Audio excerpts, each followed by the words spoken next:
উত্তরবঙ্গের একটি লুকিয়ে থাকা অজানা এক জাতির কথা ফুটে উঠেছে, রাভা। এদের জীবনের ভারতের এক অচেনা দুনিয়ার উন্মোচন এই রাভা জীবন কথা। অত্যাধুনিকতার ছোঁয়া, আর্থিক সংকট, পর্যাপ্ত পরিকাঠামোর অভাব যেন তাদের জীবন বৈচিত্র্য পাল্টে দিয়েছে।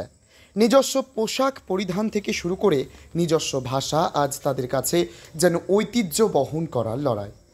ডুয়ার্সের জলপাইগুড়ি জেলার রাভা জনজাতির নিজস্ব ভাষা ও নিজস্ব পরিধান আগামী ভবিষ্যতে কতটা প্রাধান্য পাবে এবং নতুন প্রজন্ম কি তার সম্পর্কে জানতে পারবে, তার সঠিক উত্তর খুঁজতেই ধূপগুড়ি টাইমস রাভা বনবস্তির মানুষের সাথে তাদের দুঃখ, যন্ত্রণা, রাগ, অভিমান, ক্ষোভ, চাওয়া ও না পাওয়ার সমস্ত কিছু নিয়ে আজকের এই বিশেষ।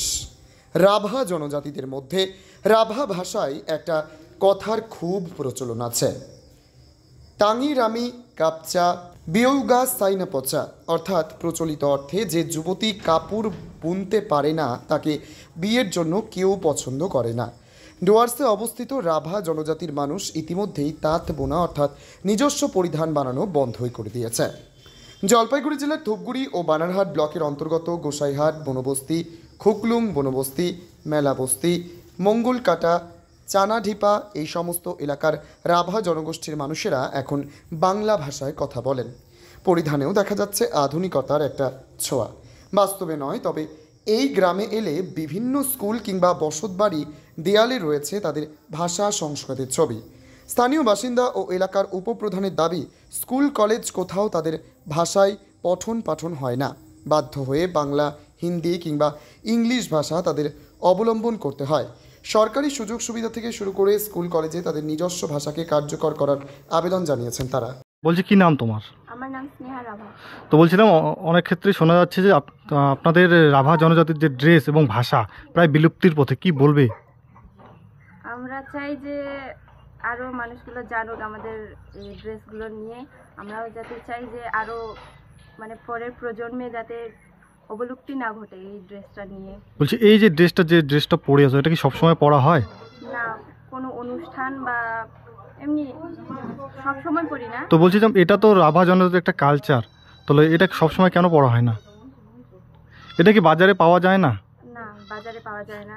একটা নির্দিষ্ট যেমন কি আসাম থেকে বানানো হয় এটা, তো আসাম থেকে বানায় এখানে বিক্রি করতে আসলেই আমরা কিনি। না, হাতের কাছে পাওয়া যায় না? না। তো এই যে তো আপনাদের যে ভাষা, সেই ভাষায় কি সবসময় কথা বলেন আপনারা? হ্যাঁ, বাড়িতে আমরা সবসময় কথা বলি। স্কুলে কোন ভাষায় কথা বলা হয়? বাংলা। কেন?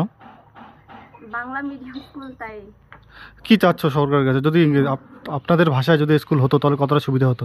অনেকটা সুবিধা হতো, আমরা নিজের অনেকটাই এসে কমফোর্টেবল হতাম আমরা যদি নিজের ভাষায় কথা বলতাম।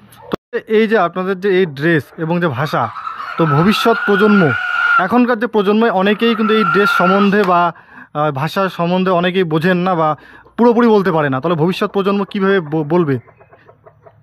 যদি ভবিষ্যতে স্কুলগুলোতে যদি আমরা আমাদের নিজের ভাষায় বলতে পারি তাহলে অনেকটা শেখা সুবিধা হয়। বা এই ড্রেস পরে যেতে পারো।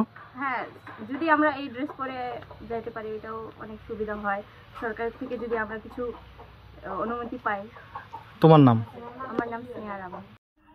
ধীরে ধীরে দেখা যাচ্ছে বর্তমান যে মডার্ন যুগ, এই মডার্ন যুগে আমাদের ছেলেমেয়েরা আমাদের যে ড্রেসের প্রতি একটা যে ইন্টারেস্ট, যে আকৃষ্ট হওয়ার প্রয়োজন, সেটা কিন্তু দেখা যাচ্ছে ধীরে ধীরে কিন্তু প্রায় প্রত্যেকটা, শুধু আমাদের এই সমাজেই না, গোটা পশ্চিমবঙ্গে তথা গোটা ভারতবর্ষে আমাদের রাভা অধ্যুষিত এলাকায় আমাদের ছেলেমেয়েরা কিন্তু আমাদের যে এই ড্রেসের প্রতি একটা যেমন অনীহা, ইচ্ছা, পড়ার ইচ্ছা থেকে শুরু করে এটা কাপড় তৈরি করার যে ইচ্ছা, সেটা কিন্তু ধীরে ধীরে একদম বিলুপ্তর পথে দেখা যাচ্ছে। এটা আমাদের কাছে খুবই দুঃখজনক, এটা আমার কাছে একটা দুর্ভাগ্যজনক। তো বর্তমান আমরা গোটা পশ্চিমবঙ্গের রাভা ডেভেলপমেন্ট কাউন্সিল, ওটা আমাদের যেহেতু রয়েছে, একটা সংগঠন রয়েছে, সেই সংগঠনের পক্ষ থেকে আমরা যেসব জায়গায় ছেলেমেয়েরা তথা যারা পূর্বপুরুষ যারা রয়েছেন, যারা এই ড্রেসে যারা আকৃষ্ট, যারা এই ড্রেস তৈরি করেন, তাদের নিয়ে একটা ওয়ার্কশপ আমরা বিভিন্ন জায়গায় করছি। এবং যেসব জায়গায় যেসব ছেলেমেয়েরা আমাদের ড্রেসের প্রতি এখনো পর্যন্ত ইন্টারেস্ট রয়েছে, তাদেরকে আমরা বিভিন্ন জায়গায় প্রশিক্ষণ শিবির করে তাদের প্রশিক্ষিত প্রশিক্ষক রেখে প্রশিক্ষিত করার চেষ্টা করছি এবং এখনো পর্যন্ত প্রায় মোটামুটি প্রায় 100 জনের মতো আমরা কিন্তু প্রশিক্ষণ দিয়েছি। তারা কিন্তু এখন যেটা দেখা যাচ্ছে বিভিন্নভাবে তারা কিন্তু প্রশিক্ষকদের কাছ থেকে তারা প্রশিক্ষিত হয়ে তারা কিন্তু এখন আমাদের ড্রেসগুলো বানাচ্ছেন। উন্নত মানের পাঞ্জাব আলু বীজের বিশ্বস্ত প্রতিষ্ঠান দাস পটেটো কোং। আপনি কি আলু চাষি? আপনি কি আলুর ভালো ফলন চান?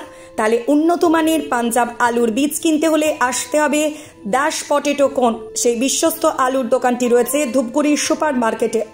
দোকান মালিক সোহেল দাস। পশ্চিমবঙ্গ সরকারের লাইসেন্স প্রাপ্ত উন্নত মানের পাঞ্জাব আলু বীজের দোকান। এখানে উন্নত মানের সমস্ত রকম পাঞ্জাব আলুর বীজ পাওয়া যায়। যোগাযোগ নাম্বার 9064944025 অথবা 9907002979 অথবা 8967640014 এই নাম্বারে।